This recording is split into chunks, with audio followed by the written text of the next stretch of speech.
सब भैया बहनी, दीदी दाई, मल्ला, जय जोहार। बहुत समय से इंतजार कर रही हैं, गर्मी भी है, आज शादियां भी बहुत है ना, फिर भी आप यहाँ आई हैं मेरी बातों को सुनने के लिए, इसके लिए आपका बहुत बहुत धन्यवाद। भाइयों आपका भी। बोलो। देखिए, ये जो आपका इलाका है प्राकृतिक संसाधनों से भरपूर इलाका है। आप मेहनती लोग हो, आपने ये प्रदेश अपनी मेहनत के बल पे बनाया और आप ही की मेहनत के बल पर, इस देश के किसानों की मेहनत के बल पर, इस देश के आदिवासियों की मेहनत के बल पर हमारा देश बना है। हमारा जो स्वतंत्रता संग्राम था वो आप जैसे ही लोगों ने चलाया। हाँ, गांधी जी ने उसका नेतृत्व किया, बड़े बड़े नेता थे, लेकिन आप अगर एकजुट नहीं होते, अगर ये इस देश की जनता एकजुट नहीं होती तो हमें आज़ादी कभी नहीं मिलती। तो ये जो आज़ादी है, जो हमारा स्वतंत्र देश है, ये हमारे लिए बहुत ही महत्वपूर्ण है।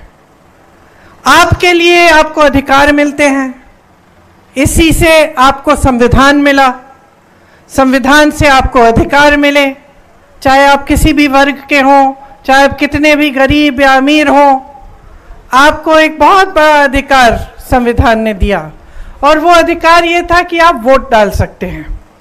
तो अब चुनाव का समय है, वोट डालने का समय है। आपके सामने यहाँ आकर भाषण देने का मौका मिल रहा है, बहुत खुशी हो रही है मुझे। मैं चाहती हूँ कि चुनाव के मौके पर आप दो बहुत महत्वपूर्ण मुद्दों को अपने मन में रखें।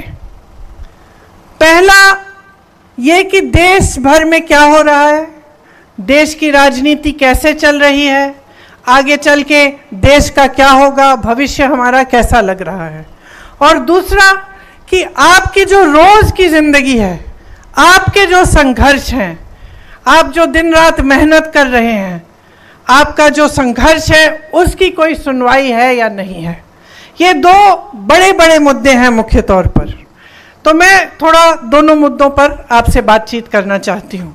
देखिए, जहाँ तक आपका जीवन है और आपके संघर्ष हैं, आपसे अच्छी तरह कोई इनको समझता नहीं है। सही बात है कि नहीं?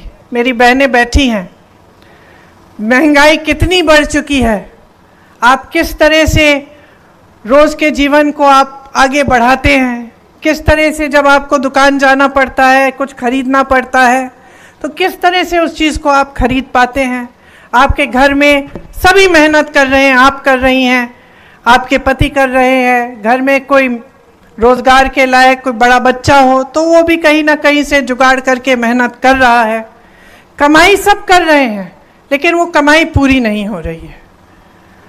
तो जितनी भी आप मेहनत कर रहे हैं, फिर भी जब जब कोई त्यौहार आता है या कोई ऐसी मुश्किल आ जाती है आपके जीवन में कि कोई बीमार पड़ गया या घर में कुछ टूट गया, छत से पानी आ रहा है, कुछ भी हो, और आपको मरम्मत करनी हो या इलाज कराना हो या बच्चों के लिए फीस देनी हो या कुछ नया खरीदना हो, तो दिल में घबराहट होती है कि किस तरह से होगा, क्योंकि महंगाई पिछले 10 सालों में हद से ज़्यादा बढ़ चुकी है। तो ये आपकी एक बड़ी समस्या है। एक दूसरी आपकी समस्या है कि बेरोजगारी 45 सालों में आज देश में सबसे ज़्यादा हो चुकी है। बेरोजगारी इतनी है कि चाहे कितना भी आप अपने बच्चों को पढ़ाएं लिखाएं, आपको ये गारंटी नहीं मिल सकती कि पढ़ने लिखने के बावजूद उसको रोज़गार मिलेगा कि नहीं मिलेगा। तो तमाम हमारे जो नौजवान हैं, चाहे महिला हो चाहे पुरुष हो, सब बेरोजगार बैठे हैं। तो ये एक बहुत बड़ी आपकी एक और समस्या है। किसानों की बहुत समस्याएं हैं। आज किसान भी महंगाई से जूझ रहा है। जितने भी सामान आप खेती में इस्तेमाल करते हैं सब पे जीएसटी है, सब महंगे हो गए हैं। पेट्रोल के दाम बढ़ गए हैं, डीजल के दाम बढ़ गए हैं, तो किसान खेती में भी कमा नहीं पा रहा है। तो ये आपकी जो बड़ी बड़ी समस्याएं हैं, उनको हल करने की कोशिश कांग्रेस की सरकार ने जब प्रदेश में थी तो की। आपसे बघेल जी कह रहे थे, आपको याद होगा कि धान को 2500 रुपए में खरीदा जा रहा था, याद है कि नहीं? किसानों का कर्जा माफ किया था कांग्रेस की प्रदेश सरकार ने। भूमिहीनों को 7,000 रुपए मिलते थे सालाना। गोबर की खरीद होती थी। बिजली का बिल आपका आधा किया गया था। हर परिवार को, आप बघेल जी ने बताया, 35 किलो चावल मिलता था कि नहीं मिलता था ना? आदिवासी भाई बहनों को अपनी जमीन वापस दी गई, पट्टे वापस मिले। आंगनबाड़ी और मितानिन बहनों को आपके लिए आपका मानदेय बढ़ाया गया। छत्तीसगढ़िया स्वाभिमान की रक्षा की गई। हर तरह से जो आपकी संस्कृति है, जो आपकी परंपरा है, उसको कायम रखने का काम भूपेश बघेल जी ने किया। अब सरकार आपने बदल दी। उन्होंने आपको बताया कि कैसे कहीं कहीं शायद विधायक से चूक हो गई, तो कुछ विधायकों को हराने के लिए आपने प्रयास किया, इसलिए पूरी सरकार चली गई। सरकार चली गई, एक भाजपा की सरकार आई। उस सरकार ने आपके राशन के चावल में कटौती की। सिर्फ आपको 5 किलो मिलता है जब आपको 35 किलो मिलता था। बेरोजगारी का भत्ता बंद कर दिया। गोबर की खरीद बंद कर दी। वर्मी कंपोस्ट बंद कर दिया। गौठान में आपको कितना रोजगार बना के दिया और किस तरह से हमने गौठानों को मजबूत किया। मुझे गर्व होता था, हर प्रदेश में जाती थी, कहती थी कांग्रेस की सरकार को देखो किस तरह से गौठान बनाए हैं छत्तीसगढ़ में। आज उसमें से भी आपको रोजगार नहीं मिल रहा है। जो भूमिहीनों को पैसा मिलता था वो भी आज बंद हो गया है। तो मैं आपसे पूछना चाहती हूं, इतनी भयंकर महंगाई है, दाम में आग लगी हुई है। पेट्रोल चला गया 100 पार, डीजल चला गया 90 पार, सोना चला गया 73,000, चांदी चली गई 90,000, दोपहिया चली गई 1 लाख पे, गैस सिलेंडर का दाम 1200 हो गया। दाल का दाम देखिए, सस्ता क्या है? आपके लिए कौन सी ऐसी सुविधा बनाई है नरेंद्र मोदी जी की सरकार ने? प्रदेश में जो नई नई आपने भाजपा की सरकार बनाई है, कौन सी ऐसी सुविधा बनाई जिससे आपके जीवन के संघर्ष में आपको मदद मिल पाए? इनको लगता है कि लोग 5 किलो राशन का इंतजार करते रहें, 2000 रुपयों का इंतजार करते रहें, 100 रुपए का गैस का सब्सिडी उसके लिए इंतजार करते रहें। क्या ऐसे भारत विकसित होगा? क्या ऐसे आप आगे बढ़ पाएंगे? कोई रोजगार नहीं, महंगाई को घटाने की कोई बात नहीं। कोई आपको थोड़ा बहुत राशन पकड़ा देता है, कहता है इसी में खुश रह जाओ। ऐसे भारत विकसित नहीं होगा बहनों। भारत को विकसित बनाने के लिए ऐसी स्कीम लानी पड़ेगी जैसी प्रदेश सरकार ने आपके लिए चलाई, और उस तरह की स्कीम कांग्रेस पार्टी आपको गारंटी करके कह रही है कि पूरे देश भर में लागू करेगी। मेरी बहनें यहां बैठी हैं, सबसे बड़ी हम स्कीम जो लागू करना चाहते हैं वो ये है कि हर गरीब महिला को 1 लाख रुपए सालाना मिलेंगे। 1 लाख रुपए हर गरीब महिला, मतलब जो एक परिवार में सबसे बड़ी जो गरीब महिला है। 25 लाख तक आपको इलाज मुफ्त में मिलेगा। ये हमने करके दिखाया। ये राजस्थान में हमने करके दिखाया था अपनी प्रदेश सरकार में। वहां 25 लाख रुपए तक लोगों को इलाज मुफ्त मिल रहा था। वहां भाजपा की सरकार आई, आज उसी 25 लाख को गिराकर 5 लाख की इंश्योरेंस 5 लाख का कर दिया है। सरकारी नौकरियों में हम चाहते हैं कि हमारी बहनों को 50% आरक्षण मिले। मतलब सरकारी नौकरी जितनी भी है पहले के आरक्षणों के तहत आपको उनकी उसका आधा महिलाओं को मिलेगा। आशा, आंगनवाड़ी और मितानिन बहनों के लिए जो मानदेय है उसमें केंद्र की सरकार अपना हिस्सा बढ़ाएगी। इसका मतलब है आपका मानदेय और भी बढ़ेगा। किसानों की बात मैंने की, आप कर्ज में डूब रहे हैं, आपको एमएसपी नहीं मिलता, जीएसटी की वजह से महंगाई, आप अपार महंगाई हो गई है, आपको सामना करना पड़ता है, आपकी कमाई नहीं होती। हम चाहते हैं कि जब फसल का नुकसान हो तो 30 दिनों के अंदर अंदर आपका भुगतान हो। एमएसपी एक कानून बन जाए और सिर्फ एमएसपी उन उपजों पे ना हो जिस पर आपका कोई फायदा ना हो, मतलब कि जो आपकी जो यहाँ की उपज है उस पे भी एमएसपी का कानून बने। खेती के सारे सामान जीएसटी से मुक्त हो जाएं, मतलब कि आज जो आप जीएसटी दे रहे हैं जिसकी वजह से जितने भी सामान आप इस्तेमाल करते हैं उस पे जीएसटी लगी हुई है और महंगे हो गए हैं, वो जीएसटी जब हट जाएगी तो वो सामान और सस्ते हो जाएंगे, तो आपके लिए सुविधा होगी। भूमिहीनों को जमीन दी जाएगी और न्यूनतम मजदूरी 400 रुपए की हम कराएंगे। देखिए, मैंने आपसे मोटे तौर पर जो आपके संघर्ष हैं किसानों के, जो आपके महंगाई और बेरोजगारी की समस्याएं हैं उसके बारे में बात की।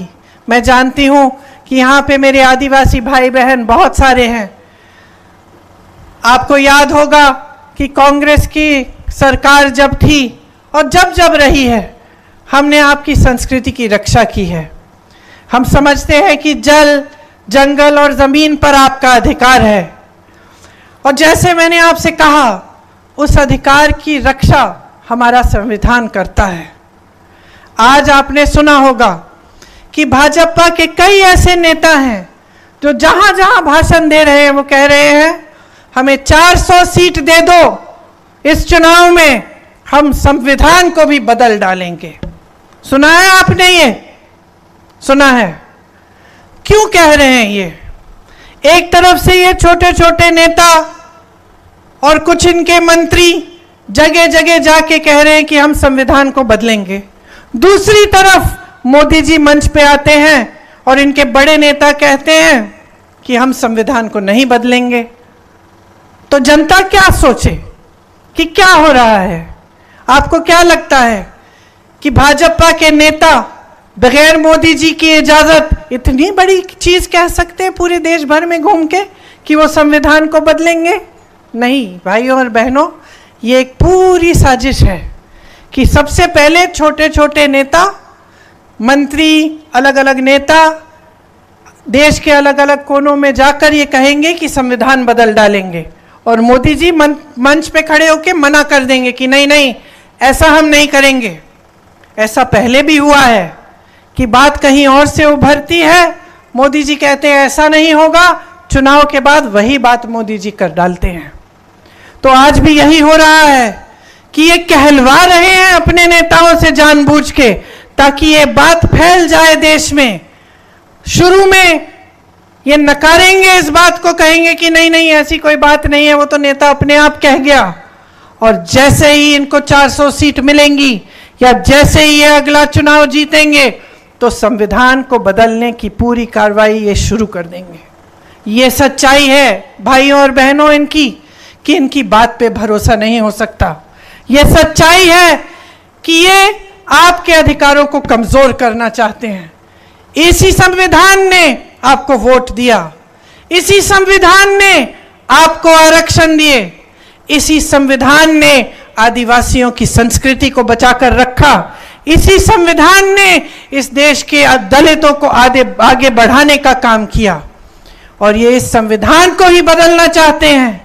ये आपके अधिकारों को कमजोर करना चाहते हैं। और ये मत समझिए कि ये कोई दूर की बात है कि संविधान को बदल डाला तो आपके जीवन पे असर नहीं होगा। ये बहुत बड़ी गलतफहमी होगी आपकी अगर आप ऐसा समझेंगे। आपके जीवन पे इसका डायरेक्ट असर पड़ेगा, सीधा असर पड़ेगा।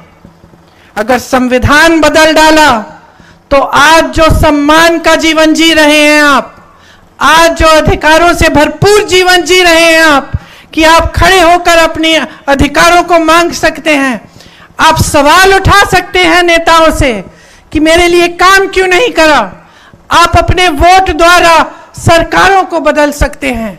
ये सब अधिकार मिट जाएंगे अगर संविधान बदला जाएगा। तो सबसे बड़ी बात आपको समझनी पड़ेगी कि क्या आप एक ऐसा देश चाहते हैं जिसमें भविष्य में आपका संविधान ही बदला जाए और आपके अधिकार कमजोर किए जाएं। दूसरी बात कि इनकी सरकार किस लिए चल रही है। अगर आपके लिए चल रही होती भाइयों और बहनों, तो ये जो समस्याएं हैं आपकी, ये आस्ते आस्ते मिट जाती। 10 सालों से इनकी सरकार चल रही है केंद्र में मोदी जी की। क्या आपका जीवन बदला है? क्या आपकी समस्याएं कम हुई हैं? क्या आपकी तरक्की हुई है? आपने तो सुना होगा कि भाजपा के नेता कहते हैं कि मोदी जी विश्व के सबसे बड़े नेता हैं। सुना है कि नहीं? टीवी पे भी आप यही देखते हैं। आपको तो ये कहा जाता है कि ऐसे चुटकी में चाहें तो दुनिया भर में जितने भी जंग हो रहे हैं उनको मोदी जी रुकवा सकते हैं। तो अगर चुटकी भर में मोदी जी इतने ताकतवर हैं कि दुनिया भर में जितने भी जंग हो रहे हैं उनको रोक सकते हैं, अगर मोदी जी इतने ताकतवर नेता हैं कि दुनिया भर के जितने भी प्रधानमंत्री और प्रेसिडेंट हैं सब उनको बहुत बड़ा मानते हैं, तो मुझे बताइए मोदी जी ने आपके लिए बेरोजगारी कम क्यों नहीं की? मोदी जी ने आपके लिए महंगाई क्यों नहीं घटाई? मोदी जी ने आपको अपने पैरों पे खड़ा होने का काम आपके लिए मोदी जी ने 10 सालों में क्यों नहीं किया? मोदी जी खुद सक्षम बनते रहे। आप जब भी उनको देखेंगे तो आप देखिए अकेले दिखते हैं, सब साफ सुथरा होता है, बहुत सक्षम दिखते हैं, क्योंकि सारी मीडिया सबका यही प्रयास है कि आपको लगे कि बहुत ताकतवर ये नेता है। अच्छा है, लेकिन फिर वो ताकत आपकी समस्याओं को सुलझाने के लिए क्यों नहीं इस्तेमाल हो रही है? या तो इतने ताकतवर नहीं है जितना दिखाया जा रहा है आपको, या फिर उनकी नीयत में कोई समस्या है, या फिर वो आपकी समस्याओं को सुलझाना नहीं चाहते।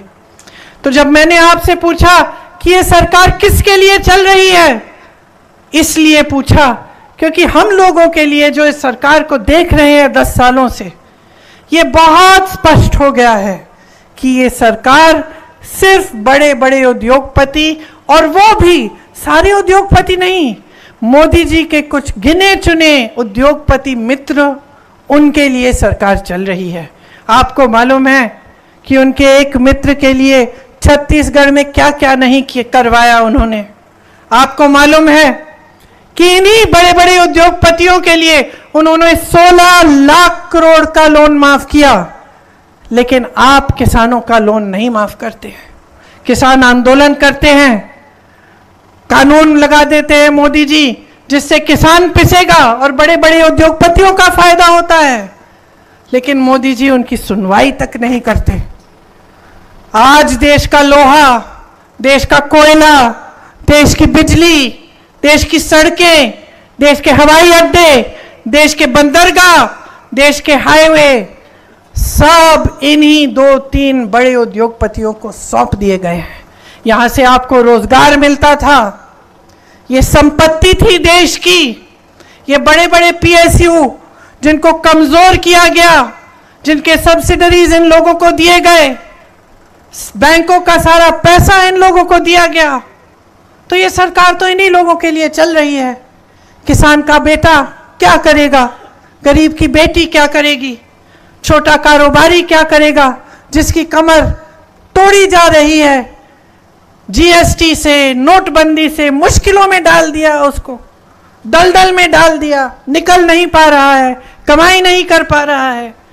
युवा उद्यमी क्या करेगा? हमारे कारीगर क्या करेंगे अगर ये सरकार आगे बढ़ती रहे? तो इस सरकार की नीयत ठीक नहीं है बहनों और भाइयों। मैं जानती हूं कि यहाँ बड़े बड़े नेता आते हैं, आज भी शायद उत्तर प्रदेश के मुख्यमंत्री यहाँ हैं आपके ही जिले में, कल मोदी जी आएंगे, वही धूमधाम से आएंगे, बड़ी बड़ी बातें की जाएंगी आपके सामने, बड़े बड़े वादे करेंगे जैसे पहले भी इन्होंने किए, आदिवासी संस्कृति की बात होगी, लेकिन उसकी बचाने का काम, उसको बचाने का काम नहीं होगा। सच्चाई पे नहीं उतरेंगे, आपसे बेरोजगारी की बात नहीं करेंगे, ये महंगाई जिससे आप जूझ रहे हैं इसकी बात नहीं करेंगे। आपको यही दिखाने की कोशिश होगी कि बहुत ताकतवर है और उन्हीं में आप भरोसा करें तो सब कुछ ठीक हो जाएगा। लेकिन मैं आपसे पूछना चाहती हूं, क्या पिछले 10 सालों में सब कुछ ठीक हुआ? हाँ, नहीं हुआ, कुछ ठीक नहीं हुआ बहनों और भाइयों। महंगाई बढ़ती गई, बेरोजगारी बढ़ती गई। मंच पे आते हैं तो इधर उधर की बातें करते हैं ताकि आपका ध्यान भटकाया जाए। दिखावे की राजनीति है। और ये गहराई से इस बात को समझिए। आपने इंदिरा जी को बहुत आदर दिया, बहुत माना, इसीलिए आज जब मैं उनकी पोती आपके सामने आती हूं तो आप मेरा सम्मान करते हैं, क्योंकि आपने उनका आदर किया। क्यों किया? दिखावे के लिए नहीं किया, आपने इसलिए किया कि आपके घरों में आई, आपके बीच आई, आपकी समस्याओं को उन्होंने समझा, कोशिश की कि आपको आपके पट्टे वापस दिए जाएं, आपको अपने अधिकार वापस दिए जाएं, आप अपने पैरों पे खड़े हों। दिखावे की राजनीति नहीं की। और आज इस देश में पूरी तरह से दिखावे की राजनीति चल रही है। आज तो ये स्थिति आ गई है कि नेता अगर पूजा भी कर रहा है तो उसके साथ कैमरा होना चाहिए, टीवी पे आपको दिखना चाहिए, सारा दिखावा होना चाहिए। इंदिरा जी भी पूजा करती थी, एकांत में करती थी।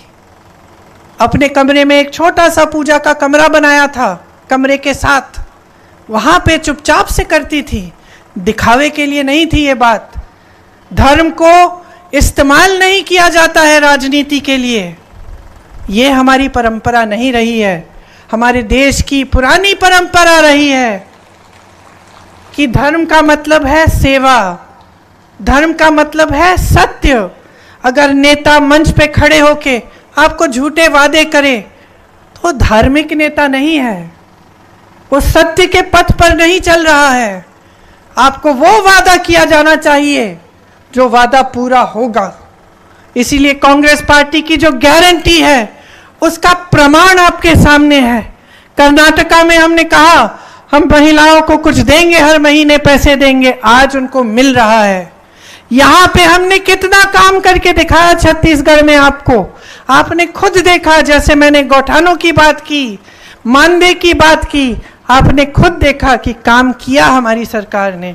इसलिए हम चाहते हैं कि आदिवासियों के लिए खास जो SC ST सब प्लान है उसको हम लागू करेंगे। विशेष बजट जारी करेंगे हम आपके लिए और दलितों के लिए। वन अधिकार कानून वाले पट्टों को 1 साल में हम उन पर सब पट्टों का फैसला करवाएंगे। और जहां आदिवासियों की जनसंख्या ज्यादा है उन क्षेत्र को हम अनुसूचित क्षेत्र घोषित जरूर करेंगे। देखिए, अभी बघेल जी मंच पे थे, निकल गए हैं क्योंकि अगली मीटिंग में जाना था। उन्होंने बहुत संघर्ष किया आपके लिए, उन पे बहुत भयानक हमला किया गया। और ये हमला इसीलिए किया गया क्योंकि वो छत्तीसगढ़ का सम्मान बढ़ा रहे थे। ये कहा गया कि बहुत भ्रष्ट है, तमाम उन पे केस लगाए गए। मुझे याद है 1.5 साल पहले ही उन पे केस लगाया गया, उन पे आरोप लगाए गए, लेकिन वो रुके नहीं। जब भी मैं उनसे मिलती थी, आपकी बात कि मैंने गौठान में ऐसा काम किया है कि दीदी मालूम है आज हम 35 किलो का राशन दे पा रहे हैं, ये सारी बातें होती थी। वो जो भ्रष्टाचार के आरोप जिन्होंने लगाए, सबसे भ्रष्ट तो वही निकले। भाजपा के बड़े से बड़े नेता, आपने टीवी पे पता नहीं देखा है कि नहीं, क्योंकि ज्यादातर टीवी और मीडिया पे ये चीजें आजकल दिख नहीं रही हैं। लेकिन सच्चाई ये है कि मोदी जी ने सबको भ्रष्ट कहा। बड़े बड़े मुख्यमंत्रियों को, हेमंत सोरेन जी को जो आदिवासी मुख्यमंत्री हैं, उनको जेल में डाल दिया, सब पे केस डाले, सांसदों को संसद से निकाल दिया, खूब कार्रवाई की, छापे लगवाए, केस लगवाए, सबको बोल दिया कि सब भ्रष्ट है, सिर्फ मैं ईमानदार हूं। सिर्फ एक इंसान कहते हैं कि देश में भ्रष्टाचार के खिलाफ लड़ रहे हैं। फिर एक अनोखी बात हुई। सुप्रीम कोर्ट ने कहा कि मोदी जी ने एक स्कीम निकाली थी और उस स्कीम में जो भी राजनीतिक दलों को चंदा देता था उसका नाम गुप्त रहता था। तो अनोखी बात क्या हुई कि एक केस डला और सुप्रीम कोर्ट ने यह तय किया कि भाई ये स्कीम सही नहीं है, क्योंकि इस स्कीम में जो नाम गुप्त रहते हैं उससे भ्रष्टाचार बढ़ जाएगा। सुप्रीम कोर्ट ने कहा मोदी जी को और उनकी सरकार को कि ये जो सूची है कि आपको किस किस ने चंदा दी, उस सूची को पारदर्शी बनाओ, जनता के सामने रख दो। इलेक्टोरल बॉन्ड्स कहलाती थी वो स्कीम। तो सबसे पहले तो सरकार ने कहा कि भाई सूची नहीं मिल रही। फिर सुप्रीम कोर्ट के जज को गुस्सा आया, उन्होंने कहा 2 दिन में निकाल के दो ये सूची। तो मजबूरन सूची निकली। जब सूची निकली तो सब साफ साफ दिखने लगा। क्या दिखा? यह दिखा कि जिस जिस पर छापे मारे थे मोदी जी की सरकार ने, उसके बाद उनसे चंदा मांगी, चंदा मिल गई, छापे बंद। जिस जिसको धमकाया था चंदा मांगी, चंदा मिल गई, धमकाना खत्म, केस सारे बंद, कार्रवाई बंद। पता चला कि ऐसी कंपनियां थी जिनका मुनाफा कम था और चंदा ज्यादा दी हुई थी। क्या मतलब है इसका? इसका मतलब है कि कहीं से काला धन सफेद करने का काम इसी इलेक्टोरल बॉन्ड से किया गया था। आगे मैं बताती हूं। ये भाजपा के नेता जो हम सबको भ्रष्ट कहते हैं, सब पे केस डाल देते हैं, किसी पे हजारों करोड़ का केस आरोप, किसी पे कुछ। और सुनिए, जिस दिन वो नेता कहता है कि मैं भाजपा में शामिल होने जा रहा हूं, अचानक सारे केस गायब। अचानक वही भ्रष्ट नेता साफ हो जाता है, वही भ्रष्ट नेता ईमानदार हो जाता है। ये लोग परिवारवाद का आरोप पर लगाते हैं, कहते हैं कि इन लोगों को सिर्फ अपने परिवार की परवाह है। अगर इंदिरा जी को सिर्फ अपने परिवार की परवाह होती तो आज उनके शहीद होने के 30 साल बाद आप उनका इतना आदर नहीं करते। अगर हमें सिर्फ अपने परिवार की परवाह होती तो हम तो आराम की जिंदगी जीते, हमें क्या था। लेकिन हम सेवा करना चाहते हैं, क्योंकि हमारे दिल में सेवा की भावना है, श्रद्धा की भावना है आपके लिए। ये लोग हमें कहते हैं कि हम परिवारवादी हैं, फिर क्या होता है?